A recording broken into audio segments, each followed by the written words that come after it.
ਜਿਹੜੀ ਗੱਲ ਮੈਂ ਕਰਾਂਗਾ ਉਹਨਾਂ ਬਾਰੇ ਉਹਦਾ ਮੈਂ ਦਾਅਵਾ ਕਰਾਂਗਾ ਔਰ ਕੋਈ ਉਹਨੂੰ ਝੁਠਲਾ ਜੇ ਤੇ ਮੈਂ ਉਹਦਾ ਜਵਾਬ ਦੇਵਾਂਗਾ। ਤੁਹਾਡੇ ਚੈਨਲ ਤੇ ਕਹਿ ਰਿਹਾ ਓਪਨਲੀ ਸਾਰੀ ਦੁਨੀਆ ਨੂੰ ਵੀ ਜਿਹੜੀ ਗੱਲ ਮੈਂ ਉਹਨਾਂ ਬਾਰੇ ਕਰਾਂਗਾ ਜਿੰਨਾ ਮੈਨੂੰ ਪਤਾ ਹੈ ਤੇ ਉਹਦਾ ਮੈਂ ਦਾਅਵਾ ਕਰਾਂਗਾ। ਹਵਾ 'ਚ ਤੀਰ ਨਹੀਂ ਮਾਰਾਂਗਾ ਇੰਜ ਤੇ ਇੰਜ ਨਾ।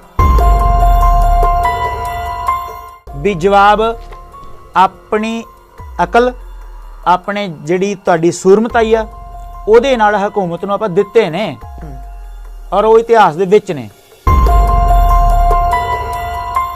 9 ਮਾਸ ਦੇ ਰਿਸ਼ਤੇ ਵਾਲੇ ਦੀ ਧੀ ਚੁੱਕ ਕੇ ਕੋਈ ਬਲਾਤਕਾਰ ਕਰਦਾ?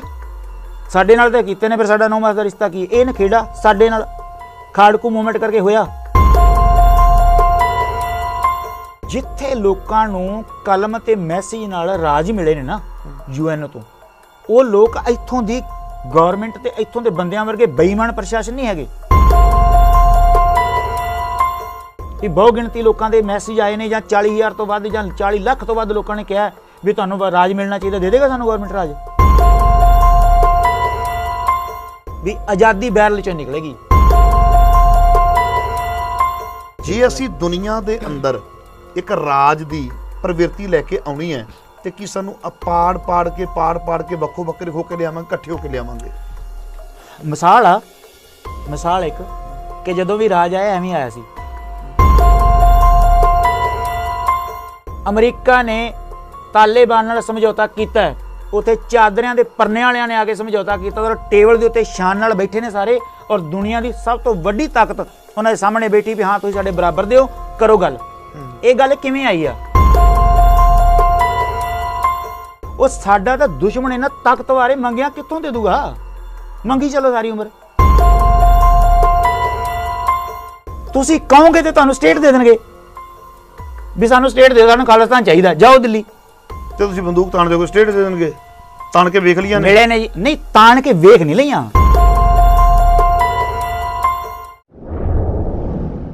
ਦੇਸ਼ ਵਿਦੇਸ਼ ਦੇ ਸਾਰੇ ਹੀ ਦਰਸ਼ਕਾਂ ਦਾ ਤੁਹਾਡੇ ਆਪਣੇ ਸੇਵਕ ਹਰਪ੍ਰੀਤ ਸਿੰਘ ਮਖੂ ਵੱਲੋਂ ਤਹਿ ਦਿਲੋਂ ਸਵਾਗਤ ਕੀਤਾ ਜਾਂਦਾ। ਦਰਸ਼ਕੋ, ਜਿਵੇਂ ਤੁਹਾਨੂੰ ਪਤਾ ਹੈ ਕਿ ਤੁਹਾਡੀ ਸੇਵਾ ਦੇ ਵਿੱਚ ਬੜੀ ਛੇਤੀ ਆਉਣਾ ਵਾ, ਮੁੱਦਿਆਂ ਦੇ ਆਧਾਰਿਤ ਆਉਣਾ ਵਾ। ਹਾਂ, ਇੱਕ ਛੋਟਾ ਜਿਹਾ ਮੇਰਾ ਗਿਲਾ ਕਈ ਵਾਰੀ ਆ ਜਾਂਦਾ, ਕਈ ਵੀਰ ਕਹਿੰਦੇ ਜੀ ਮੁੱਦੇ ਹੀ ਲੈ ਕੇ ਆਉਣਾ, ਮੁੱਦਿਆਂ ਤੋਂ ਬਿਨਾਂ ਨਹੀਂ ਆਇਆ ਜਾਂਦਾ। ਮੈਨੂੰ ਇੱਕ ਚੀਜ਼ ਦੱਸੋ ਵੀ ਮੁੱਦਿਆਂ ਤੋਂ ਬਿਨਾਂ ਗੱਲ ਕਾਹਦੀ ਹੁੰਦੀ? ਗੱਲ ਮੁੱਦੇ ਤੇ ਗੱਲ ਹੋਵੇ ਤਾਂ ਉਹਦਾ ਸਵਾਦ ਹੈ, ਮੁੱਦੇ ਤੇ ਇੰਟਰਵਿਊ ਹੋਵੇ ਤਾਂ ਉਹਦਾ ਆਨੰਦ ਹੈ। ਬਿਨਾਂ ਮੁੱਦਿਆਂ ਤੋਂ ਅਸੀਂ ਕੀ ਗੱਲਬਾਤ ਕਰਾਂਗੇ? ਸੋ ਇਸ ਕਰਕੇ ਸਾਡੀ ਜੋ ਵਿਚਾਰ ਹੋਵੇਗੀ ਮੁੱਦਿਆਂ ਤੇ ਆਧਾਰਿਤ ਹੋਵੇਗੀ। ਤੇ ਇੱਕ ਤੁਹਾਡੇ ਨਾਲ ਵਾਅਦਾ ਕਰਦਾ ਮੈਂ, ਸਮੇਂ ਦੀ ਚਾਲ ਦੇ ਨਾਲ ਆਪਣੇ ਆਪ ਨੂੰ ਬੜਾ ਢਾਲਿਆ, ਸਾਡੀ ਹਰ ਇੰਟਰਵਿਊ ਇੱਕ ਦਸਤਾਵੇਜ਼ ਬਣੇਗੀ। ਇਸ ਗੱਲ ਦਾ ਦਾਅਵਾ ਕਰਦਾ ਮੈਂ ਕਿਉਂਕਿ ਤੁਸੀਂ ਬੜਾ ਪਿਆਰ ਕਰਦੇ ਹੋ ਤੇ ਮੈਂ ਵੀ ਫਿਰ ਤਲਾਸ਼ ਦੇ ਵਿੱਚ ਨਿਕਲਦਾ ਵਾਂ ਵੀ ਐਸੀ ਸ਼ਖਸੀਅਤ ਨੂੰ ਤੁਹਾਡੇ ਰੂਬਰੂ ਕਰਾਂ ਜਿਹਦੇ ਕੋਲ ਤੱਥ, ਐਵੀਡੈਂਸ ਔਰ ਭਰੋਸੇਯੋਗ ਸੂਤਰ ਐਸੇ ਹੋਣ ਵੀ ਕਮਾਲ ਹੋ ਜਾਵੇ। ਦੁਨੀਆ ਨੇ ਉਸ ਚੀਜ਼ ਦੀ ਛਾਣਬੀਣ ਕਰਨੀ ਹੋਵੇ ਤੇ ਲੋਕ ਇਹ ਗੱਲ ਆਖਣ ਤੇ ਮਜਬੂਰ ਹੋ ਜਾਣ ਵੀ ਇੱਕ ਅਕਾਲ ਚੈਨਲ ਦੇ ਉੱਪਰ ਹਰਪ੍ਰੀਤ ਸਿੰਘ ਮਖੂ ਨੇ ਇੰਟਰਵਿਊ ਲਈ ਸੀ, ਉਹ ਸੁਣ ਲਵੋ ਤੇ ਮਾਮਲਾ ਆਪਣੇ ਆਪ ਕਲੀਅਰ ਹੋ ਜਾਵੇਗਾ। ਕੁਝ ਐਸਾ ਲੈ ਕੇ ਚੱਲਣ ਦਾ ਯਤਨ ਕਰਦਾ ਪਿਆ ਵਾਂ। ਸੋ ਅੱਜ ਫਿਰ ਮੇਰੇ ਨਾਲ ਨੇ ਸਰਦਾਰ ਬਖਸ਼ੀਸ਼ ਸਿੰਘ। ਖਾੜਕੂ ਲਹਿਰ ਵੇਲੇ ਬਾਬਾ ਬਖਸ਼ੀਸ਼ ਸਿੰਘ ਕਿਹਾ ਜਾਂਦਾ ਸੀ। ਉਸ ਸਮੇਂ ਦਾ ਬੜਾ ਤਸ਼ੱਦਦ ਚੱਲਣਾ ਪਿਆ, ਪਿਛਲਾ ਲੰਮਾ ਸਮਾਂ ਬਿਮਾਰ ਰਹੇ ਤੇ ਬਿਮਾਰੀ ਦੇ ਹਾਲਤ ਦੇ ਦੌਰਾਨ ਇਹਨਾਂ ਦੇ ਕੇਸ ਕਤਲ ਹੋਏ ਹੈ। ਤੇ ਸੋ ਬਾਬਾ ਬਖਸ਼ੀਸ਼ ਸਿੰਘ ਅੱਜ ਫਿਰ ਮੇਰੇ ਨਾਲ ਸਟੂਡੀਓ ਦੇ ਵਿੱਚ ਨੇ ਤੇ ਗੱਲਬਾਤ ਕਰਾਂਗੇ। ਪਿਛਲੀ ਵਾਰ ਜਦੋਂ ਫਸਟ ਐਪੀਸੋਡ ਵਿੱਚ ਗੱਲ ਕੀਤੀ ਸੀ ਤੇ ਗੱਲ ਚੱਲੀ ਸੀ ਕਿ ਇਹਨਾਂ ਨੇ ਬਾਰ-ਬਾਰ 4-5 ਵਾਰ ਬਿੱਟੂ ਸ਼ਬਦ ਵਰਤਿਆ। ਹੁਣ ਜਦੋਂ ਦਲਜੀਤ ਸਿੰਘ ਬਿੱਟੂ ਦੀ ਗੱਲ ਚੱਲਦੀ ਹੈ ਤਾਂ ਕੁਝ ਲੋਕ ਇਹ ਗੱਲ ਬਾਰ-ਬਾਰ ਕਹਿ ਦਿੰਦੇ ਨੇ। ਕੋਈ ਕਹਿੰਦਾ ਕਿ ਬਿੱਟੂ ਨੇ ਏਸ਼ੀਆ ਦਾ ਸਭ ਤੋਂ ਵੱਡਾ ਡਾਕਾ ਮਾਰਿਆ ਸੀ, ਉਸ ਸਮੇਂ ਦਾ 5 ਕਰੋੜ 70 ਲੱਖ ਰੁਪਏ ਦਾ। ਸਾਇਲੈਂਟ ਸੀ ਜੀ, ਜਿਹਦੇ ਵਿੱਚ ਕੋਈ ਕਿਸੇ ਤੇ ਹੱਥ ਨਹੀਂ ਚੁੱਕਿਆ ਗਿਆ, ਗਾਲੀ ਗਲੋਚ ਨਹੀਂ ਕੀਤਾ ਗਿਆ, ਲਿਮਕਾ ਬੁੱਕ ਦੇ ਵਿੱਚ ਦਰਜ ਹੋ ਗਿਆ। ਉਹ ਬੰਦਾ ਕੌਮ ਦਾ ਆਗੂ ਕਿਵੇਂ ਬਣ ਸਕਦਾ? ਕਿਸੇ ਨੇ ਉਹਨਾਂ ਦੀ ਮੈਰਿਜ ਲਾਈਫ ਦੇ ਉੱਪਰ ਉਂਗਲ ਚੁੱਕੀ, ਇਹ ਲਵ ਮੈਰਿਜ ਹੈ, ਐਸਾ ਹੈ ਜੀ। ਕਈ ਪ੍ਰਕਾਰ ਦੀਆਂ ਗੱਲਾਂ ਆਈਆਂ ਔਰ ਉਂਗਲਾਂ ਚੁੱਕਣ ਵਾਲਿਆਂ ਦੇ ਵਿੱਚੋਂ ਹਕੀਕਤ ਇਹ ਹੈ ਕੁਝ ਸੰਪਰਦਾਵਾਂ ਨਾਲ ਵੀ ਜੁੜੇ ਹੋਏ, ਕੁਝ ਆਪਣੇ ਆਪ ਨੂੰ ਵਿਦਵਾਨ ਅਖਵਾਉਣ ਵਾਲੇ, ਭਾਵੇਂ ਕਿ ਬਾਅਦ ਵਿੱਚ ਉਹਨਾਂ ਨੇ ਮਾਫੀਆਂ ਵੀ ਮੰਗੀਆਂ ਕਿਉਂਕਿ ਬਾਬਾ ਬਖਸ਼ੀਸ਼ ਸਿੰਘ ਨੇ ਉਹਨਾਂ ਦੇ ਉੱਪਰ ਸਵਾਲ ਕਰ ਦਿੱਤੇ ਸੀ ਕਿ ਜੇ ਦਲਜੀਤ ਸਿੰਘ ਬਿੱਟੂ ਦੇ ਉੱਪਰ ਤੁਹਾਨੂੰ ਕੋਈ ਡਾਊਟ ਹੈ ਤੇ ਮੈਂ ਐਫੀਡੇਵਿਟ ਦੇਣ ਨੂੰ ਤਿਆਰ ਹਾਂ, ਬਟ ਜੇ ਕੁਝ ਵੀ ਐਸਾ ਤੁਹਾਡੇ ਕੋਲ ਸਬੂਤ ਪ੍ਰੂਫ ਨਾ ਨਿਕਲਿਆ ਤੇ ਤੁਸੀਂ ਕੌਮੀ ਤੌਰ ਦੇ ਉੱਪਰ ਮਾਫੀ ਮੰਗੋਗੇ। ਸੋ ਬੜਾ ਕੁਝ ਹੋਇਆ। ਆਓ ਆਪਾਂ ਜਾਣਨ ਦਾ ਯਤਨ ਕਰਦੇ ਹਾਂ ਕਿ ਉਹ ਡਾਕਾ ਕਿਹੜਾ ਸੀ ਤੇ ਡਾਕਾ ਮਾਰਿਆ ਕਿਉਂ ਤੇ 5 ਕਰੋੜ 70 ਲੱਖ ਰੁਪਈਆ ਉਸ ਸਮੇਂ ਦਾ, ਅੱਜ ਦਾ ਨਹੀਂ, ਉਹ ਰੁਪਈਆ ਗਿਆ ਕਿੱਥੇ? ਇਹ ਸਾਰੇ ਮਾਮਲੇ ਦੀ ਜਾਣਕਾਰੀ ਲੈਂਦੇ ਹਾਂ। ਆਓ ਸਭ ਤੋਂ ਪਹਿਲਾਂ ਬਾਬਾ ਬਖਸ਼ੀਸ਼ ਸਿੰਘ ਜੀ ਨੂੰ ਆਪਣੇ ਸਟੂਡੀਓ ਵਿੱਚ ਆਉਣ ਲਈ ਜੀਓ ਆਏ ਆਖਦੇ ਹਾਂ। ਗੁਰਮੁਖੋ ਵਾਹਿਗੁਰੂ ਜੀ ਕਾ ਖਾਲਸਾ, ਵਾਹਿਗੁਰੂ ਜੀ ਕੀ ਫਤਿਹ। ਧੰਨਵਾਦੀਆਂ ਬੇਨਤੀ ਪ੍ਰਵਾਨ ਕਰਕੇ ਸਾਡੇ ਸਟੂਡੀਓ ਆ ਜਾਂਦੇ ਹੋ। ਮਖੂ ਸਾਹਿਬ, ਇਹ ਤਾਂ ਵਡੱਪਣ ਹੈ ਜੀ ਤੁਹਾਡਾ। ਅਸੀਂ ਇੰਨੇ ਵੱਡੇ ਨਹੀਂ ਹੈਗੇ ਜੀ ਵੀ ਕੋਈ ਸਿੱਖ ਸੱਦੇ ਤੇ ਅਸੀਂ ਆਈਏ ਨਾ। ਦੂਜੀ ਗੱਲ ਜਿਹੜੀ ਤੁਸੀਂ ਕਹੀ ਗੁਰਮੁਖ ਜਨਮ ਸਵਾਰ ਦਰਗਾਹ ਚੱਲਿਆ ਜੀ। ਜਦੋਂ ਗੁਰਮੁਖ ਹੋ ਗਏ ਨਾ ਜੀ ਉਦੋਂ ਦਰਗਾਹ ਨੂੰ ਪਹੁੰਚਾਂਗੇ। ਠੀਕ ਹੈ, ਅਜੇ ਗੁਰਮੁਖਾਂ ਵਾਲੇ ਗੁਣ ਕੋ ਨਹੀਂ ਹੈਗੇ, ਅਜੇ ਸਿੱਖਾਂ ਵਾਲੇ ਗੁਣ ਕੋ ਨਹੀਂ ਹੈਗੇ। ਜੁਝਾਰੂ ਜ਼ਰੂਰ ਰਹੇ ਆ, ਖਾੜਕੂ ਰਹੇ ਆ, ਪਰ ਇੱਕ ਸਿੱਖ ਦੀ ਡੈਫੀਨੇਸ਼ਨ ਕੀ ਆ, ਗੁਰਮੁਖ ਕੀ ਆ, ਜਿਹਦਾ ਗੁਰੂ ਵੱਲ ਮੁਖ ਸਦਾ ਹੀ ਰਵੇ। ਪਰ ਅਸੀਂ ਤਾਂ ਕੰਡ ਕਰਕੇ ਬੈਠੇ ਆ। ਨਹੀਂ ਉਹ ਤੇ ਚਲੋ ਇੱਕ ਐਸਾ ਨਹੀਂ, ਕਾਰਨ ਮੇਰੀ ਬਣ ਗਿਆ। ਬੇਨਤੀ ਹੈ ਬਸ, ਬਿਲਕੁਲ ਮੈਂ ਤੁਹਾਡੀ ਗੱਲ ਨਾਲ ਸਹਿਮਤ ਹਾਂ। ਤੁਹਾਡੀ ਵਡੱਪਣ ਹੈ, ਸਾਨੂੰ ਇਹ ਸਮਝਦੇ ਹੋ। ਉਦੋਂ ਤੁਹਾਡੀ ਪ੍ਰਵਾਨਗੀ ਨਹੀਂ ਸੀ, ਪਰਿਵਾਰ ਨੂੰ ਡਾਕਟਰ ਨੇ ਇੱਕ ਐਸੇ ਉਲਝਣ ਦੇ ਵਿੱਚ ਲੈ ਲਿਆ ਕਿ ਆਪਾਂ ਨੂੰ, ਚਲੋ ਖੈਰ ਉਹ ਇੱਕ ਮੈਟਰ ਵੱਖਰਾ ਰਹਿ ਗਿਆ। ਪਰਿਵਾਰ ਨੂੰ ਜਿਵੇਂ ਬੰਦੇ ਦੀ ਲੋੜ ਹੁੰਦੀ ਆ ਜੀ, ਉਸ ਪਰਿਵਾਰ ਜਿਹੜਾ ਉਹ ਜਿਹੜੀਆਂ ਸੰਸਾਰਕ ਚੀਜ਼ਾਂ ਨੇ ਉਹਨਾਂ ਨਾਲ ਜੁੜਿਆ ਹੋਇਆ। ਬੇਸ਼ੱਕ ਅਸੀਂ ਮੂਵਮੈਂਟ ਲੜੀ ਆ, ਪਰ ਘਰ ਵਾਲੀ ਨੂੰ ਪਤੀ ਚਾਹੀਦਾ ਹੈ, ਬੇਟੀਆਂ ਨੂੰ ਬਾਪ ਚਾਹੀਦਾ ਹੈ, ਇਸ ਕਰਕੇ ਸਮਝੌਤੇ ਕਰਦੇ ਨੇ ਕਰਦੇ ਤੇ ਉਹਨਾਂ ਨੇ ਕੀਤਾ ਤੇ ਇੱਕ ਰੀਅਲ ਬਿਮਾਰੀ ਕਰਕੇ ਕੀਤਾ। ਕੋਈ ਸਾਬਤ ਕਰਦੇ ਵੀ ਕਿਸੇ ਇਹੋ ਜਿਹੀ ਗੱਲ ਕਰਕੇ ਕਰ ਲਿਆ, ਉਹਦੇ ਲਈ ਵੀ ਦੇਣਦਾਰ ਹਾਂ ਜੀ। ਡਾਕੂਮੈਂਟ ਨੇ ਕੋਲ, ਦਾਖਲ ਰਿਹਾ ਲਗਾਤਾਰ, ਕੌਮ ਨੇ ਮੇਰੀ ਮਦਦ ਕੀਤੀ ਆ, ਚੈਨਲ ਵਾਲਿਆਂ ਨੇ ਇੰਟਰਵਿਊ ਕੀਤੀ ਬਿਮਾਰੀ ਦੇ ਸਮੇਂ, ਸਾਰਾ ਕੁਝ ਔਨ ਰਿਕਾਰਡ ਪਿਆ ਆ। ਪਰ ਫਿਰ ਵੀ ਮੈਂ ਆਪਣੀ ਕੌਮ ਤੋਂ ਹੱਥ ਜੋੜ ਕੇ ਮਾਫੀ ਮੰਗਦਾ ਵੀ ਮੈਂ ਤੁਹਾਡਾ ਸੇਵਕ ਹਾਂ, ਤੁਹਾਡਾ ਹੱਕ ਹੈ ਮੇਰੇ ਤੇ ਸਵਾਲ ਕਰਨਾ ਵੀ ਤੂੰ ਇਹ ਕੀ ਕੀਤਾ ਜੀ। ਮੈਂ ਤੁਹਾਡਾ ਗੁਨਾਹਗਾਰ ਹਾਂ, ਕੌਮ ਦਾ ਗੁਨਾਹਗਾਰ ਹਾਂ, ਗੁਰੂ ਦਾ ਹਾਂ, ਪਰ ਮੈਂ ਕੋਸ਼ਿਸ਼ ਕਰਾਂਗਾ, ਅਰਦਾਸ ਤੁਸੀਂ ਵੀ ਕਰੋ ਵੀ ਮੈਂ ਤੰਦਰੁਸਤ ਹੋਵਾਂ ਤੇ ਕੌਮ ਦੀ ਸੇਵਾ ਕਰ ਸਕਾਂ। ਜੀ ਜੀ। ਇੱਕ ਪਿਛਲੀ ਵਾਰੀ ਤੁਸੀਂ ਸਰਦਾਰ ਦਲਜੀਤ ਸਿੰਘ ਬਿੱਟੂ ਦਾ ਜ਼ਿਕਰ ਬਾਰ-ਬਾਰ ਆਪਣੀ ਇੰਟਰਵਿਊ ਤੋਂ ਦੌਰਾਨ ਕੀਤਾ ਸੀ, ਜਿਹਦੇ ਵਿੱਚ ਤੁਸੀਂ ਜ਼ਿਕਰ ਕੀਤਾ ਕਿ ਮੈਂ ਸਾਂ ਬਿੱਟੂ ਜੀ ਸੀ। ਤੁਸੀਂ ਉਹਨਾਂ ਨੂੰ ਕਿਸ ਨਜ਼ਰੀਏ ਦੇ ਨਾਲ ਦੇਖਦੇ ਹੋ? ਕਿਉਂਕਿ ਜਦੋਂ ਸਰਦਾਰ ਦਲਜੀਤ ਸਿੰਘ ਬਿੱਟੂ ਦੀ ਗੱਲ ਚੱਲਦੀ ਹੈ, ਕੁਝ ਲੋਕਾਂ ਦਾ ਕਹਿਣਾ ਹੈ ਵੀ ਉਹ ਕੌਮ ਦੀ ਅਗਵਾਈ ਕਰ ਸਕਦਾ ਹੈ, ਸੱਚਾ ਸੁੱਚਾ ਬੰਦਾ ਹੈ। ਕੁਝ ਲੋਕਾਂ ਦਾ ਕਹਿਣਾ ਵੀ ਉਹ ਆਪਣੇ ਘਰ ਦੇ ਵਿੱਚ ਵੜ ਕੇ ਬੈਠਾ ਹੋਇਆ ਆਲੀਸ਼ਾਨ ਜ਼ਿੰਦਗੀ ਜਿਉ ਰਿਹਾ ਜੀ, ਉਹ ਕਦੀ ਬਿਆਨ ਨਹੀਂ ਦਿੰਦੇ, ਕਦੀ ਸਾਹਮਣੇ ਨਹੀਂ ਆਉਂਦੇ, ਇਸ ਕਰਕੇ ਉਹ ਕੌਮ ਦੀ ਅਗਵਾਈ ਕਿਵੇਂ ਕਰ ਸਕਦਾ ਹੈ? ਇੱਕ ਆਗੂ ਵਾਲੇ ਗੁਣ ਉਹਨਾਂ ਦੇ ਵਿੱਚ ਨਹੀਂ ਹੈ। ਕੋਈ ਕਹਿੰਦਾ ਉਹਨਾਂ ਵਿੱਚ ਆਗੂ ਵਾਲੇ ਗੁਣ ਨੇ, ਕੋਈ ਇਸ ਗੱਲ ਤੋਂ ਮੁਨਕਰ ਹੋ ਰਿਹਾ ਵੀ ਉਹਨਾਂ ਵਿੱਚ ਆਗੂ ਵਾਲੇ ਗੁਣ ਨਹੀਂ। ਤੁਹਾਡੀ ਨਜ਼ਰ ਦੇ ਵਿੱਚ ਉਹ ਕੀ ਨੇ? ਗੱਲ ਇਹ ਹੈ ਕਿ ਵੈਸੇ ਤਾਂ ਕੋਈ ਹੋਰ ਬੰਦਾ ਇਹ ਤੇ ਨਜ਼ਰੀਆ ਚਾਨਣਾ ਪਾਉਂਦਾ ਤੇ ਬਿਹਤਰ ਹੋਣਾ ਸੀ, ਕਿਉਂਕਿ ਸਾਡੇ ਉਹ ਜਰਨੈਲ ਨੇ, ਸਾਡੇ ਜਰਨੈਲ ਨੇ, ਤੇ ਕੋਈ ਵੀ ਬੰਦਾ ਆਪਣੇ ਜਰਨੈਲ ਦੀ ਮਾੜੀ ਗੱਲ ਨਹੀਂ ਕਰਦਾ ਹੈਗਾ ਜੀ। ਇਹ ਗੱਲ ਤਾਂ ਦਾਅਵਾ ਹੈ। ਪਰ ਜਿਹੜੀ ਗੱਲ ਮੈਂ ਕਰਾਂਗਾ ਉਹਨਾਂ ਬਾਰੇ, ਉਹਦਾ ਮੈਂ ਦਾਅਵਾ ਕਰਾਂਗਾ, ਔਰ ਕੋਈ ਉਹਨੂੰ ਝੁਠਲਾ ਜੇ ਤੇ ਮੈਂ ਉਹਦਾ ਜਵਾਬ ਦੇਵਾਂਗਾ। ਤੁਹਾਡੇ ਚੈਨਲ ਤੇ ਕਹਿ ਰਿਹਾ ਓਪਨਲੀ ਸਾਰੀ ਦੁਨੀਆ ਨੂੰ ਵੀ ਜਿਹੜੀ ਗੱਲ ਮੈਂ ਉਹਨਾਂ ਬਾਰੇ ਕਰਾਂਗਾ ਜਿੰਨਾ ਮੈਨੂੰ ਪਤਾ ਹੈ, ਤੇ ਉਹਦਾ ਮੈਂ ਦਾਅਵਾ ਕਰਾਂਗਾ। ਹਵਾ 'ਚ ਤੀਰ ਨਹੀਂ ਮਾਰਾਂਗਾ ਇੰਜ ਤੇ ਇੰਜ ਨਾ। ਜਿੰਨੀ ਗੱਲ ਤੁਸੀਂ ਪੁੱਛੋਗੇ ਜੇ ਮੈਨੂੰ ਪਤਾ ਤੇ ਮੈਂ ਉਹ ਗੱਲ ਉਨੀ ਕਰਾਂਗਾ। ਤਾਂ ਉਹਨਾਂ ਬਾਰੇ ਕੋਈ ਗੱਲ ਝੁਠਲਾ ਜੇ ਤੇ ਮੈਂ ਜਵਾਬ ਦਿਆਂ, ਲਿਖਤੀ ਜਵਾਬ ਦੇਵਾਂਗਾ। ਕੋਈ ਮਾਣਹਾਨੀ ਦਾ ਕੇਸ ਕਰ ਸਕਦਾ, ਕੋਈ ਕਰ ਸਕਦਾ, ਖੁੱਲਾ ਚੈਲੰਜ ਆ। ਮੈਂ ਆਪਣੇ ਜਰਨੈਲ ਦੀ ਕੱਲੀ ਕੱਲੀ ਗੱਲ ਜਿੰਨਾ ਮੈਨੂੰ ਪਤਾ ਹੈ ਮੈਂ ਕੌਮ ਸਾਹਮਣੇ ਰੱਖਾਂਗਾ। ਹਾਲਾਂਕਿ ਉਹਨਾਂ ਇਹ ਕਿਹਾ ਆ ਕੋਈ ਬਿਆਨ, ਕੋਈ ਜਵਾਬ ਕਿਸੇ ਨੂੰ ਦੇਣਾ ਨਹੀਂ ਹੈਗਾ, ਚਾਹੇ ਤੁਹਾਨੂੰ ਗਾਲਾਂ ਕੱਢ ਜੇ ਕੋਈ। ਉਹਨਾਂ ਦਾ ਇਹ ਮੰਨਣਾ ਹੈ ਵੀ ਜਵਾਬ ਆਪਣੀ ਅਕਲ, ਆਪਣੇ ਜਿਹੜੀ ਤੁਹਾਡੀ ਸੂਰਮਤਾਈ ਆ ਉਹਦੇ ਨਾਲ ਹਕੂਮਤ ਨੂੰ ਆਪਾਂ ਦਿੱਤੇ ਨੇ, ਔਰ ਉਹ ਇਤਿਹਾਸ ਦੇ ਵਿੱਚ ਨੇ। ਤਾਂ ਅਸੀਂ ਇਹਨਾਂ ਲੋਕਾਂ ਨੂੰ ਜਵਾਬ ਦੇ ਨਹੀਂ ਹੈਗੇ, ਅਸੀਂ ਗੁਰੂ ਨੂੰ ਜਵਾਬ ਦੇ ਹਾਂ ਤੇ ਰਹਾਂਗੇ ਜੀ। ਖਾਲਸਾ ਪੰਥ ਨੂੰ, ਖਾਲਸਾ ਪੰਥ ਉਹਨਾਂ ਦੇ ਨਾਲ ਆ ਜਿਹੜੇ ਪੰਥ 'ਚ ਨਹੀਂ ਹੋ ਸਕਦਾ। ਉਹ ਉਹਨਾਂ ਨੂੰ ਲੱਗਦਾ ਹੋਏ ਵੀ ਇਹ ਘਰ ਬਹਿ ਗਿਆ ਚੁੱਪੇ ਫਲਾਣੇ ਟਮਕਾਣੇ। ਥੋੜਾ ਵੀ ਜੇ ਕੋਈ ਤੁਹਾਡੇ ਨਾਲ ਨਹੀਂ ਸਹਿਮਤ ਹੈ, ਹੁਣ ਫੋਰ ਐਗਜ਼ਾਮਪਲ ਮੈਂ ਤੁਹਾਡੇ ਨਾਲ ਨਹੀਂ ਸਹਿਮਤ ਹਾਂ ਤੇ ਮੈਂ ਪੰਥ ਦਾ ਹਿੱਸਾ ਨਹੀਂ ਹਾਂ। ਨਹੀਂ, ਮੈਂ ਇਹ ਨਹੀਂ ਕਹਿ ਰਿਹਾ ਤੁਸੀਂ ਪੰਥ ਦਾ ਹਿੱਸਾ ਨਹੀਂ ਹੈਗੇ, ਪਰ ਤੁਸੀਂ ਹੁਣ ਮੰਨ ਲਓ ਵੀ ਤੁਸੀਂ ਕਿਸੇ ਖਾੜਕੂ ਜਰਨੈਲ ਦੇ ਉੱਤੇ ਉਂਗਲ ਕਰ ਰਹੇ ਹੋ, ਤੁਹਾਨੂੰ ਪਤਾ ਵੀ ਨਹੀਂ ਹੈਗਾ, ਤੁਸੀਂ ਫਿਰ ਪੰਥ ਦੇ ਉੱਤੇ ਕੀ ਉਹ ਪੰਥ ਦਾ ਹਿੱਸਾ ਨਹੀਂ ਹੈਗੇ?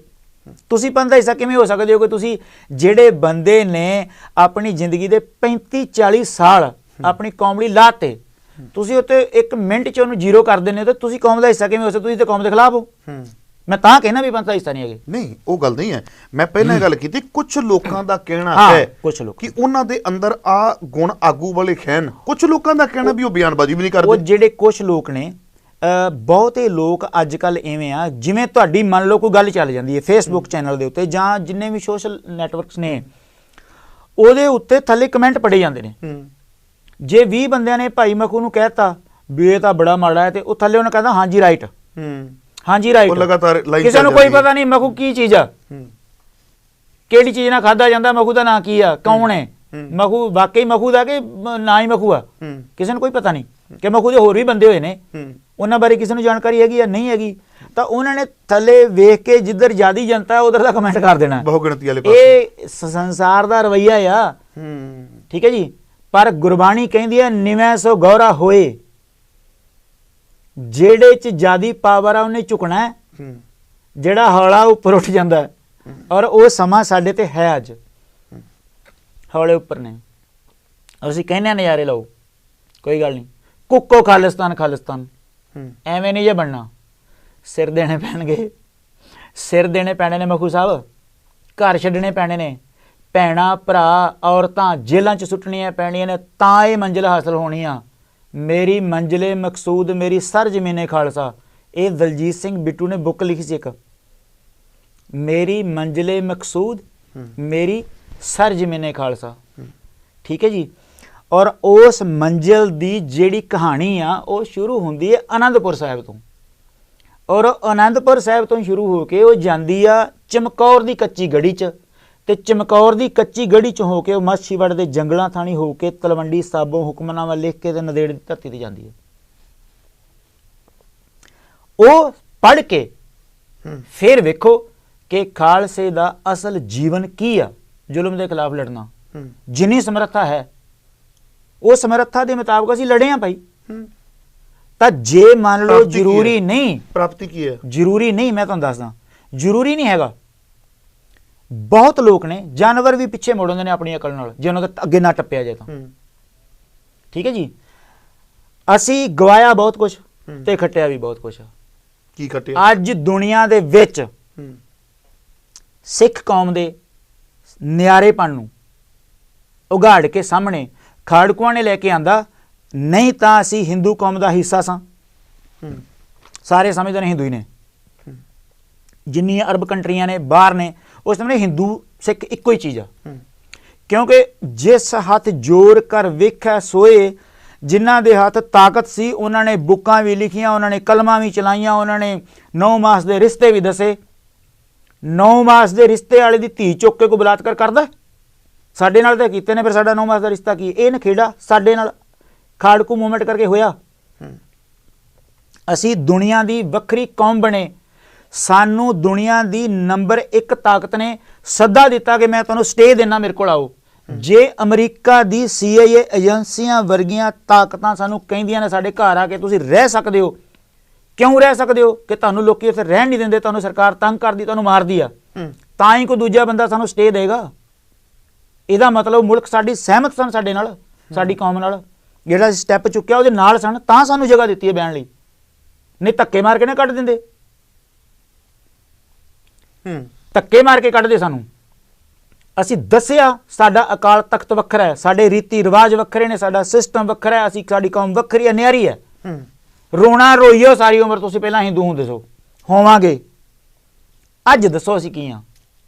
ਸਾਡੇ ਕੋਲ ਉਹ ਹਰ ਇੱਕ ਚੀਜ਼ ਆ ਜਿਹੜੇ ਸਾਡੇ 'ਚ ਰਾਜ ਕਰਨ ਦੀ ਸਮਰੱਥਾ ਦੁਨੀਆ ਨਾਲੋਂ ਵੱਖਰੀ ਆ, ਔਰ ਇਹ ਅੱਜ ਹੋ ਗਿਆ ਆ, ਇਹ ਹੋ ਗਿਆ ਆ। ਸਰਵੇ ਦੇ ਵਿੱਚ ਦੁਨੀਆ ਦਾ ਪਹਿਲਾ ਬਾਦਸ਼ਾਹ ਮਹਾਰਾਜਾ ਰਣਜੀਤ ਸਿੰਘ ਹੋਇਆ, ਜਿਹਦੇ ਰਾਜ ਦੇ ਵਿੱਚ ਇੱਕ ਕਤਲ ਨਹੀਂ ਹੋਇਆ, ਔਰ ਜਿਹਦੇ ਰਾਜ ਦੇ ਵਿੱਚ ਸਰਕਾਰ-ਏ ਖਾਲਸਾ ਦੇ ਵਿੱਚ ਬਹੁ ਗਿਣਤੀ ਦੂਜਿਆਂ ਧਰਮਾਂ ਦੇ ਲੋਕਾਂ ਦੀ ਸੀ। ਹਰ ਬੰਦੇ ਨੂੰ ਸਤਿਕਾਰ ਦਿੱਤਾ ਆ, ਹਰ ਬੰਦੇ ਦੇ ਧਰਮ ਦਾ ਸਤਿਕਾਰ ਕੀਤਾ ਆ, ਕੋਈ ਬੰਦਾ ਭੁੱਖਾ ਨਹੀਂ ਸੁੱਤਾ। ਹਕੀਕਤ ਆ, ਹਕੀਕਤ।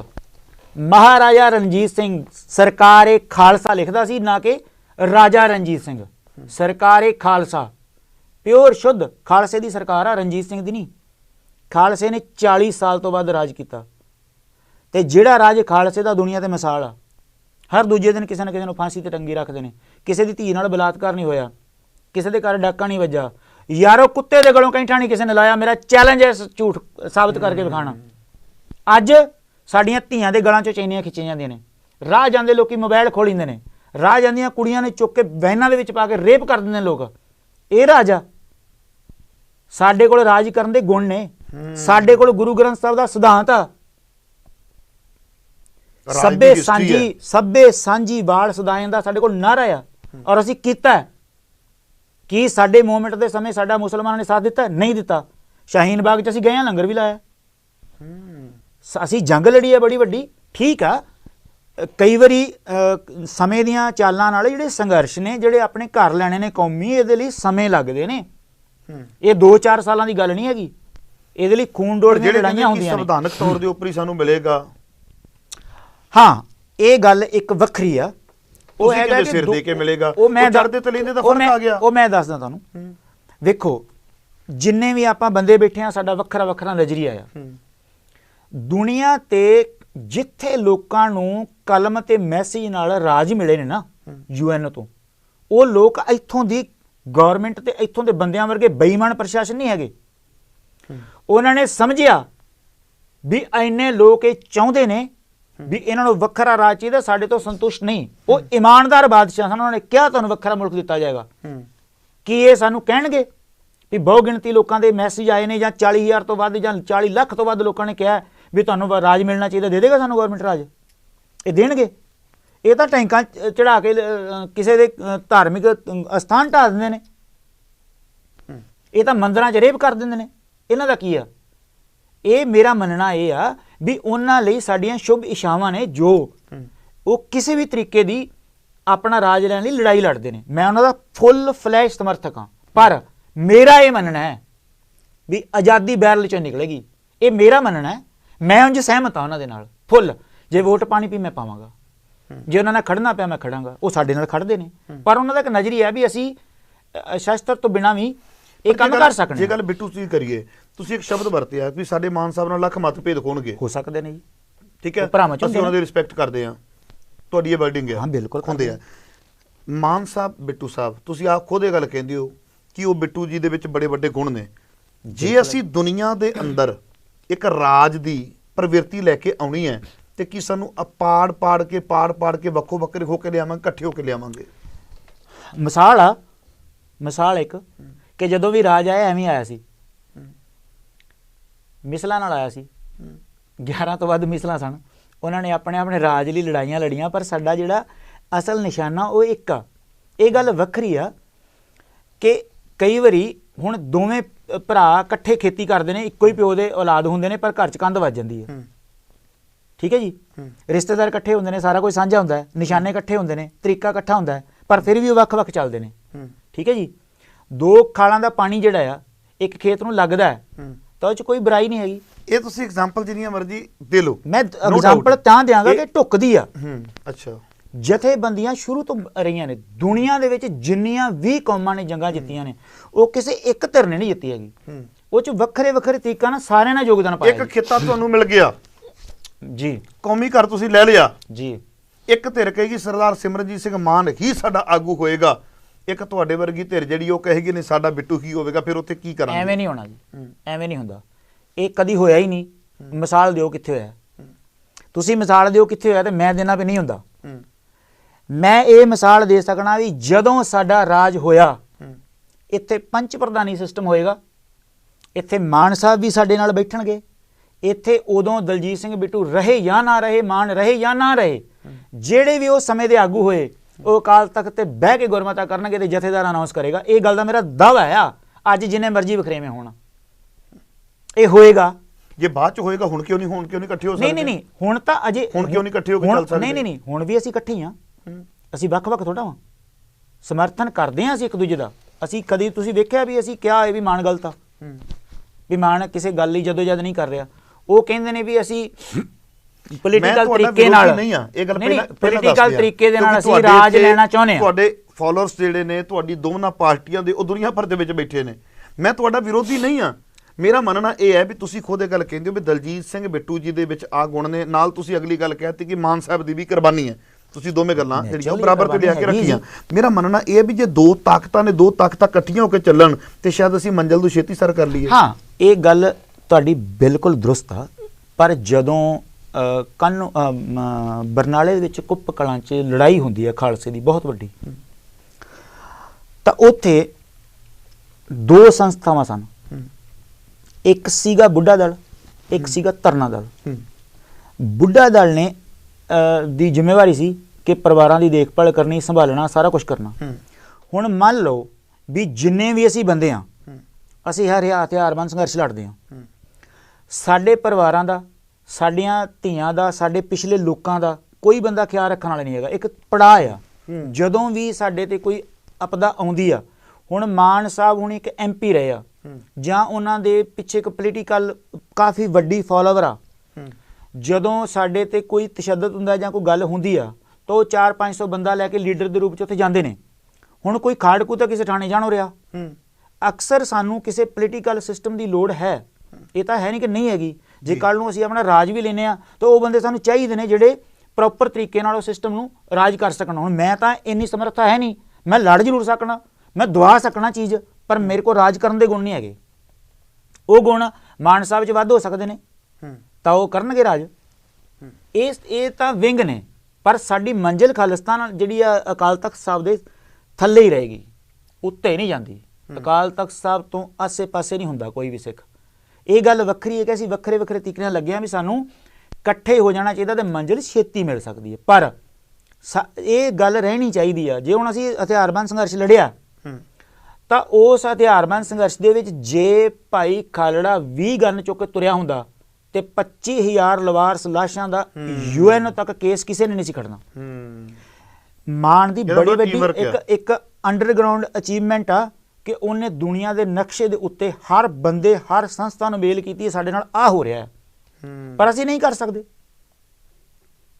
ਉਹ ਕਰ ਸਕਦਾ, ਅਸੀਂ ਨਹੀਂ ਕਰ ਸਕਦੇ। ਸਮਰੱਥਾ ਆਪਣੀ ਆਪਣੀ ਸੰਘਰਸ਼ ਲੜਨ ਦੀ, ਉਹਨਾਂ ਦੀ ਸਮਰੱਥਾ ਪੋਲੀਟੀਕਲ ਤਰੀਕੇ ਨਾਲ ਲੜ ਰਹੇ ਨੇ ਵੀ ਅਸੀਂ ਇਹਦੇ ਵਿੱਚ ਰਹਿ ਕੇ ਅਸੀਂ ਇਹ ਅਚੀਵ ਕਰਨਾ ਹੈ ਦੁਨੀਆ ਦੇ ਨਕਸ਼ੇ ਤੇ ਜਾ ਕੇ। ਸਾਡਾ ਇਹ ਮੰਨਣਾ ਹੈ ਵੀ ਜਿੰਨਾ ਚਿਰ ਗੋਲੀ ਨਾ ਚੱਲੀ ਟੇਬਲ ਨਹੀਂ ਮਿਲਣਾ। ਔਰ ਇਹ ਸਾਡੇ ਸਾਹਮਣੇ ਆ, ਤੁਹਾਡੇ ਸਾਹਮਣੇ ਮਖੂ ਸਾਹਿਬ, ਕੱਲ ਦੀ ਗੱਲ ਆ ਜੀ, ਕੱਲ ਦੀ ਗੱਲ ਆ। ਅਮਰੀਕਾ ਨੇ ਤਾਲਿਬਾਨ ਨਾਲ ਸਮਝੌਤਾ ਕੀਤਾ ਹੈ, ਉੱਥੇ ਚਾਦਰਿਆਂ ਦੇ ਪਰਨੇ ਵਾਲਿਆਂ ਨੇ ਆ ਕੇ ਸਮਝੌਤਾ ਕੀਤਾ ਔਰ ਟੇਬਲ ਦੇ ਉੱਤੇ ਸ਼ਾਨ ਨਾਲ ਬੈਠੇ ਨੇ ਸਾਰੇ, ਔਰ ਦੁਨੀਆ ਦੀ ਸਭ ਤੋਂ ਵੱਡੀ ਤਾਕਤ ਉਹਨਾਂ ਦੇ ਸਾਹਮਣੇ ਬੈਠੀ ਵੀ ਹਾਂ ਤੁਸੀਂ ਸਾਡੇ ਬਰਾਬਰ ਦੇ ਹੋ, ਕਰੋ ਗੱਲ। ਇਹ ਗੱਲ ਕਿਵੇਂ ਆਈ ਆ? ਲੱਖਾਂ ਬੰਦਾ ਸ਼ਹੀਦ ਹੋਇਆ ਤਾਂ ਆਈ ਆ। ਉੱਥੇ ਟੇਬਲ ਜਦੋਂ ਟਿਕੇਗਾ ਨਾ ਉਦੋਂ ਇਹ ਬੰਦੇ ਗੱਲ ਜ਼ਰੂਰ ਕਰਨਗੇ, ਪਰ ਉਹ ਟੇਬਲ ਨੂੰ ਧਰਨ ਲਈ ਸਾਨੂੰ ਕੁਝ ਨਾ ਕੁਝ ਕਰਨਾ ਪਏਗਾ ਹੀ ਪਏਗਾ। ਦਾਵਾ ਮੇਰੀ ਗੱਲ ਦਾ, ਜੋ ਮਰਜ਼ੀ ਹੋ ਜੇ, ਮੇਰਾ ਦਾਵਾ ਆ, ਮੈਂ ਉਹ ਜ਼ਰੂਰੀ ਥੋੜਾ ਵੀ ਇਹ ਸਹੀ ਹੋਵੇ। ਹਰ ਵਾਰੀ ਬੰਦੇ ਮਰਵਾ ਕੇ ਹੀ ਤੁਸੀਂ ਅਗਲੀ ਗੱਲ ਕਰਦੇ ਹੋ, ਬੰਦੇ ਮਰਵਾਏ ਬਿਨਾਂ ਕਿਉਂ ਨਹੀਂ ਕੰਮ ਹੋ ਸਕਦਾ? ਨਾ ਜੀ, ਨਾ ਨਾ ਨਾ ਨਾ ਨਾ। ਤੁਸੀਂ ਮੈਨੂੰ ਇੱਕ ਗੱਲ ਦੱਸੋ ਕਿ ਕੋਈ ਦੁਨੀਆ ਦਾ ਪੁੱਤ ਆਪਣੇ ਬਾਪ ਤੇ ਡਾਂਗ ਚੁੱਕ ਸਕਦਾ? ਔਰ ਹਰ ਦੂਜੇ ਘਰ 'ਚ ਚੁੱਕੀ ਜਾਂਦੀ ਆ, ਕਿਉਂਕਿ ਉਹ ਪਿਆਰ ਨਾਲ ਪਿਓ ਵੀ ਨਹੀਂ ਦਿੰਦਾ। ਉਹ ਵੀ ਕਹਿੰਦਾ ਮੈਂ ਨਹੀਂ ਤੈਨੂੰ ਹਿੱਸਾ ਦਿੰਦਾ, ਵੱਡੇ ਮੁੰਡੇ ਦੀ 2 ਕਿੱਲੇ ਜ਼ਿਆਦੀ ਆ, ਨਹੀਂ ਦਿੰਦਾ ਜੀ। ਉਹ ਡਾਂਗ ਚੁੱਕ ਲੈਂਦਾ ਵੀ ਦਿਓ ਮੇਰਾ ਹਿੱਸਾ, ਭੂਆ ਨੂੰ ਇਕੱਠੇ ਕਰਦਾ, ਮਾਮਿਆਂ ਨੂੰ ਇਕੱਠੇ ਕਰਦਾ, ਡੰਗ ਚੁੱਕੀ ਨਾ। ਉਹ ਸਾਡਾ ਤਾਂ ਦੁਸ਼ਮਣ ਇਹਨਾਂ ਤਾਕਤਵਾਰੇ ਮੰਗਿਆ ਕਿੱਥੋਂ ਦੇ ਦੂਗਾ? ਮੰਗੀ ਚਲੋ ਸਾਰੀ ਉਮਰ, ਉਹ ਤੁਹਾਡਾ ਰਾਈਟ ਹੈ, ਮੰਗੀ ਜਾਓ, ਦਿਓ ਜਾ ਕੇ ਧਰਨੇ, ਦਿਓ ਜਾ ਕੇ। DC ਸਾਹਿਬ ਸਾਡਾ ਮੰਗ ਪੱਤਰ ਆ। ਮੰਗ ਕੀ ਹੁੰਦੀ ਆ? ਮੰਗ ਤਾਂ ਕੌਣ ਹੁੰਦਾ? DC ਸਾਹਿਬ ਸਾਡਾ ਮੰਗ ਪੱਤਰ ਆ, ਦੇਈ ਜਾਓ ਮੰਗ ਪੱਤਰ। DC ਕੌਣ ਆ? ਸੈਂਟਰ ਗਵਰਨਮੈਂਟ ਦੀ ਪੋਸਟ ਆ। ਸੈਂਟਰ ਕੌਣ ਆ? ਜਿਹਨੇ ਤੁਹਾਡੇ ਗਲਾਂ 'ਚ ਟਾਇਰ ਪਾਏ, ਜਿਹਨੇ ਤੁਹਾਡੇ 72 ਗੁਰਦੁਆਰੇ ਢਾਏ। ਸੈਂਟਰ ਕੌਣ ਆ? ਜਿਹਨੇ ਪੰਜਾਬ 'ਚ ਡਿਸਟਰਬਡ ਐਕਟ ਲਾਇਆ, ਜਿਹਨੇ ਪੰਜਾਬ ਨੂੰ ਖਤਮ ਕੀਤਾ। ਉਹ ਬੰਦਿਆਂ ਦੇ ਚਰਨਾਂ 'ਚ ਜਾ ਕੇ ਜਿਹਨੇ ਦਿਓ ਸਾਨੂੰ ਸਾਡੇ ਹੱਕ। ਡਿਸਟਰਬਡ ਐਕਟ ਕਿਹੜਾ? ਟਾਡਾ ਐਕਟ ਜਿਹੜਾ ਸੀਗਾ, ਉਹ ਸਟੇਟ ਦੇ ਵਿੱਚ ਇੱਕ ਡਿਸਟਰਬਡ ਐਕਟ ਹੁੰਦਾ, ਉਹਦੇ ਤਹਿਤ ਜਿਹੜਾ ਕ੍ਰਾਈਮ ਹੁੰਦਾ ਆ, ਜਿਹਨੂੰ ਆਪਾਂ ਕਹਿੰਦੇ ਆ ਪੁਲਿਸ ਫੋਰਸਾਂ ਅੱਤਵਾਦੀ, ਉਹਦੇ ਥੱਲੇ ਕੰਮ ਕਰਦੀਆਂ ਨੇ। 3rd ਡਿਗਰੀ ਟਾਰਚਰ, ਝੂਠੇ ਮੁਕਾਬਲੇ, ਉਹ ਸਾਰੇ ਉਹਦੇ ਥੱਲੇ ਹੁੰਦੇ ਨੇ। ਉਹ ਮਾਫ ਹੁੰਦਾ ਇਹਨਾਂ ਨੂੰ, ਉਹ ਮਾਫ ਹੁੰਦਾ ਜਿਵੇਂ ਜੰਮੂ 'ਚ ਹੋ ਰਿਹਾ। ਠੀਕ ਹੈ ਜੀ। ਅੱਛਾ, ਜੇ ਤੁਹਾਡੇ ਸਾਹਮਣੇ ਤਾਲਿਬਾਨ ਦਾ ਇਤਿਹਾਸ ਨਹੀਂ ਹੈਗਾ ਤਾਂ ਤੁਸੀਂ ਮੈਨੂੰ ਜ਼ਰੂਰ ਸਵਾਲ ਕਰੋ। ਤੁਹਾਡੇ ਸਾਹਮਣੇ ਆ ਕਿੰਨੇ ਸਾਲ ਲੜਾਈ ਲੜੀ? 10 ਟਨ 20 ਟਨ 10 ਤੋਂ 20 ਟਨ ਦੇ ਬੰਬ ਸੁੱਟੇ ਨੇ ਉਹਨਾਂ ਨੇ। ਸਮਝ ਸਕਦੇ ਹੋ 10 ਟਨ ਕਿੰਨਾ ਹੁੰਦਾ? ਐ ਬੰਬ ਸੁੱਟੇ ਨੇ ਉਹਨਾਂ ਨੇ ਅਫਗਾਨਿਸਤਾਨ ਤੇ। ਅੱਜ ਉਹਨਾਂ ਦੇ ਸਾਹਮਣੇ ਬਹਿ ਕੇ ਇਸ ਤਰ੍ਹਾਂ ਬੈਠੇ ਲੈਣ ਲਾ ਕੇ ਸਾਰੇ, ਤਾਂ ਉਹਨਾਂ ਨੇ ਕਿਹਾ ਸੀ ਤੁਹਾਡੇ ਨਾਲ ਸਮਝੌਤਾ ਕਰਦੇ ਹਾਂ, ਅਸੀਂ ਆਪਣੀ ਆਰਮੀ ਵਾਪਸ। ਕਿਉਂ ਬਈ? ਕਿਉਂ ਸਮਝੌਤਾ ਕੀਤਾ ਉਹਨਾਂ ਨੇ? ਕਰਾਇਆ ਅਗਲਿਆਂ ਨੇ, ਕੰਟੀਨਿਊ ਉਹਨਾਂ ਨੇ ਆਪਣੇ ਮੋਢੇ ਤੇ ਗੰਨ ਰੱਖੀ, ਬਾਗੀ ਰਹੇ ਨੇ। ਉਹ ਤੁਹਾਡੇ ਸਾਹਮਣੇ ਆ, ਚੀਨ ਤੁਹਾਡੇ ਸਾਹਮਣੇ ਆ, ਕਿੰਨੀਆਂ ਦੁਨੀਆ ਦੀਆਂ ਮੂਵਮੈਂਟਾਂ ਨੇ। ਇੱਕ ਹਿੱਸੇ ਨੇ ਜੰਗ ਕਰਨੀ ਹੁੰਦੀ ਆ, ਤੁਹਾਡੇ ਕੋਲ ਇੱਕ ਖਾੜਕੂ, ਤੁਹਾਡੇ ਕੋਲ ਸਿਸਟਮ ਚਾਹੀਦਾ। ਜੁੱਤੀ ਤੋਂ ਬਿਨਾ ਮਖੂ ਸਾਹਿਬ ਕੁਛ ਨਹੀਂ ਜੇ, ਕੁਛ ਚੀਜ਼ਾਂ ਹੁੰਦੀਆਂ ਜੁੱਤੀ ਨਾਲ ਸੈੱਟ ਨੇ। ਤੁਸੀਂ ਮੈਨੂੰ ਦੱਸ ਦਿਓ, ਕਈ ਵਾਰੀ ਤੁਹਾਡੀ ਲਾਈਫ 'ਚ ਇਦਾਂ ਦਾ ਕੁਛ ਆਇਆ ਹੋਣਾ। ਮੈਂ ਤੁਹਾਨੂੰ ਪੁੱਛ ਰਿਹਾ ਵਾਂ, ਤੁਸੀਂ ਗੱਲ ਕੀਤੀ ਵੀ ਉਹਨਾਂ ਨੇ ਬਾਗੀ ਬਣ ਕੇ ਮੋਢੇ ਤੇ ਬੰਦੂਕਾਂ ਚੱਕੀ ਰੱਖੀਆਂ ਤੇ ਐਡੀ ਵੱਡੀ ਤਾਕਤ ਨੂੰ ਝੁਕਣਾ ਪਿਆ। ਤੁਹਾਡੇ ਸਾਹਮਣੇ ਤੁਸੀਂ ਮੋਢੇ ਤੇ ਬੰਦੂਕਾਂ ਚੁੱਕੀਆਂ, ਹਾਂਜੀ। ਕਿੰਨੀਆਂ ਸਾਡੇ ਮੋਢਿਆਂ ਨੇ ਲਾਸ਼ਾਂ ਢੋਈਆਂ, ਬਿਲਕੁਲ। ਕਿੰਨੀਆਂ ਸਾਡੀਆਂ ਭੈਣਾਂ ਜਿਹੜੀਆਂ ਨੇ ਉਹਨਾਂ ਦੇ ਘਰ ਉਜੜੇ, ਕਿੰਨੀਆਂ ਬੀਬੀਆਂ ਦੇ ਸੁਹਾਗ ਉਜੜੇ, ਕਿੰਨੀਆਂ ਮਾਵਾਂ ਦੀਆਂ ਕੁੱਖਾਂ ਸੁੰਜੀਆਂ ਹੋਈਆਂ। ਤੁਹਾਡੇ ਨਾਲ ਕਿੰਨੇ ਸਮਝੌਤਾ ਕੀਤਾ ਤੇ ਅਜੇ ਗਾਂ ਕੀ ਆਸ ਰੱਖਦੇ? ਹਾਂਜੀ ਹਾਂਜੀ ਬਿਲਕੁਲ। ਇਹਦਾ ਜਵਾਬ ਹੈਗਾ ਮੇਰੇ ਕੋਲ।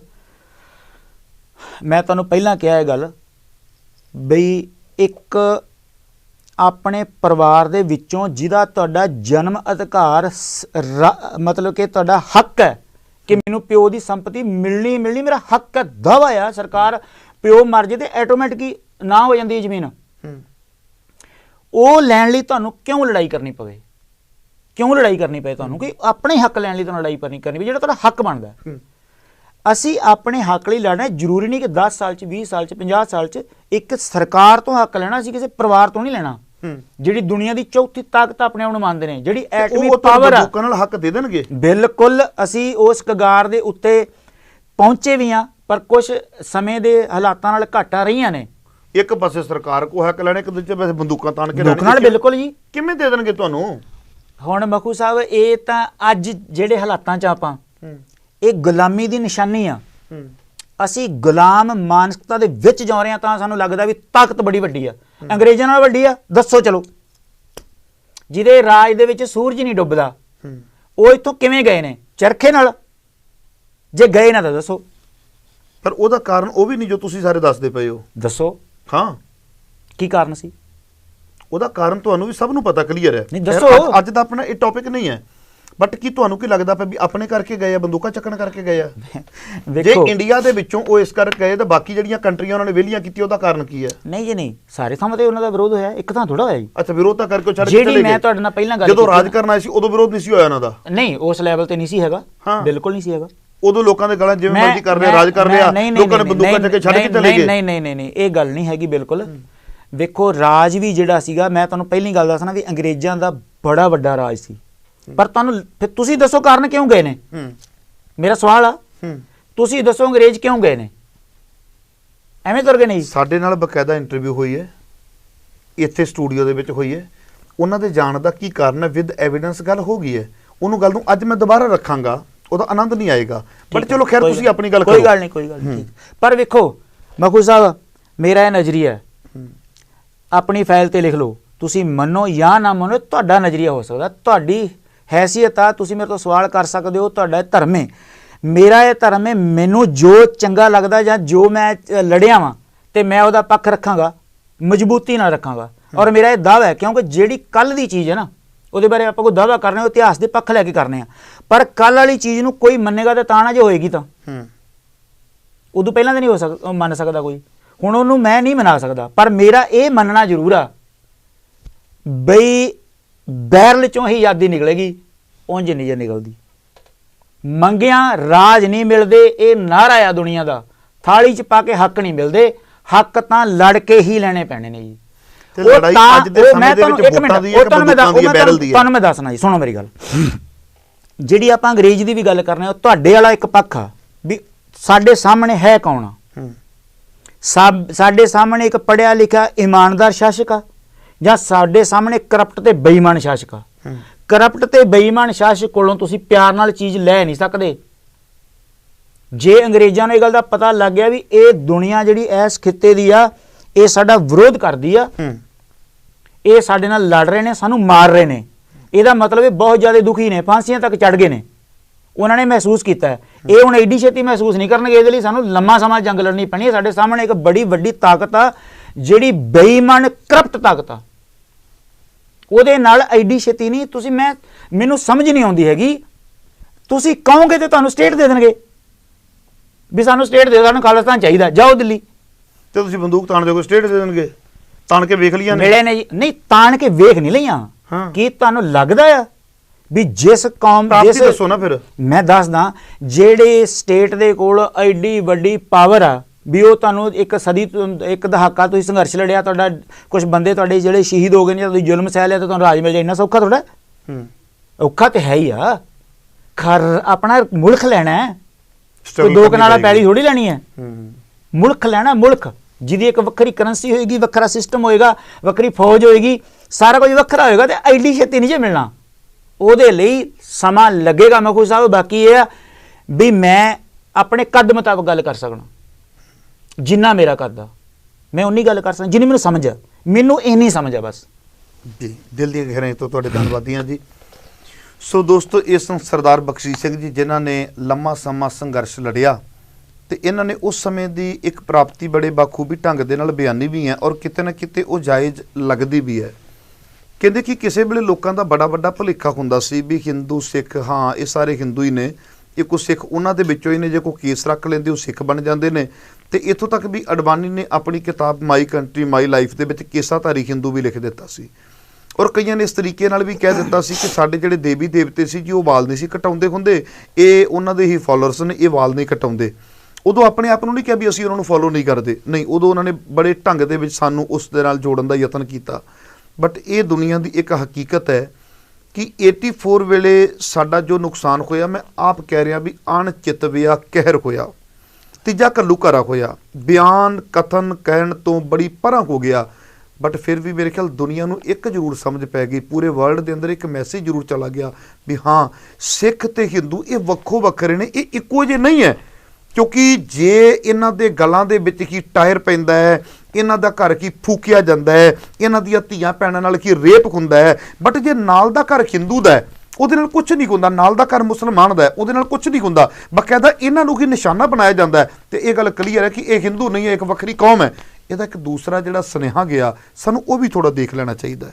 ਖੈਰ, ਇਹਨਾਂ ਨੇ ਆਪਣੇ ਸਮੇਂ ਦੀ ਪ੍ਰਾਪਤੀ ਦੱਸੀ ਹੈ ਤੇ ਬੜੀਆਂ ਗੱਲਾਂ ਕਰਨ ਵਾਲੀਆਂ ਜਿਹੜੀਆਂ ਉਹ ਰਹਿ ਗਈਆਂ, ਕਿਉਂਕਿ ਸਮੇਂ ਦੀਆਂ ਘੜੀਆਂ ਮੈਨੂੰ ਰੋਕਦੀਆਂ ਨੇ, ਇਹਨਾਂ ਨੂੰ ਨਹੀਂ, ਮੈਨੂੰ ਰੋਕਦੀਆਂ ਨੇ। ਇਸ ਕਰਕੇ ਬੜੀ ਜਲਦੀ ਤੁਹਾਡੀ ਸੇਵਾ ਦੇ ਵਿੱਚ ਆ ਰਿਹਾ ਵਾਂ। ਆਪਣੇ ਸੇਵਕ ਹਰਪ੍ਰੀਤ ਸਿੰਘ ਮਖੂ ਨੂੰ ਦਿਓ ਇਜਾਜ਼ਤ। ਵਾਹਿਗੁਰੂ ਜੀ ਕਾ ਖਾਲਸਾ, ਵਾਹਿਗੁਰੂ ਜੀ ਕੀ ਫਤਿਹ।